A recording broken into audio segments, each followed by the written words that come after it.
Jei tau 35 ir daugiau, skirk minutę paklausyti. Viena iš mano mentorių, daktarė Meriklė Heiver, išleido naują knygą The New Perimenopause. Ir šioje knygoje ji pasidalino, ką ji būtų norėjusi žinoti, kai jai buvo 35. Tad štai kokie punktai. Tad pirmas, nustok vaikytis skaičiaus ant svarstyklių. Svarstyklės niekada tavęs nepamils. Nukreipk dėmesį į stiprybę, raumenis, ištvermę, atsparumą. Jėgos treniruotės taps vienu prasmingiausių tavo partnerių. Jos stiprins kaulus, smegenis ir pusiausvyrą. Jos leis jaustis galingai. Ne dėl to, kaip atrodai, o dėl to, ką gali padaryti. Antras, sutelk dėmesį į mitybą, o ne į kalorijas. Tu jau skaičiavai kalorijas. Dabar metas skaičiuoti maistinės medžiagas. Duok kūnui tai, ko jam reikia. Skaidulų, baltymų, antioksidantų, sveikųjų riebalų.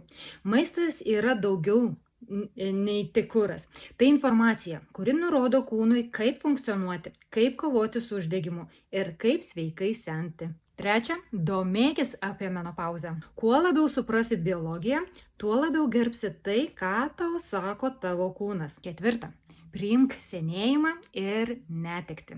Sulaukus 50 kardinaliai pakeisi savo karjerą. Tapsi drąsesnė, autentiškesnė ir gyvesnė. Nebijok raukšlių ar žilų plaukų. Jie ateina kartu su išmintimi, laisvė ir aiškumu.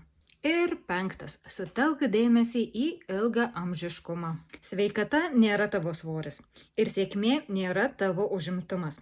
Investuok į savo ateities aš.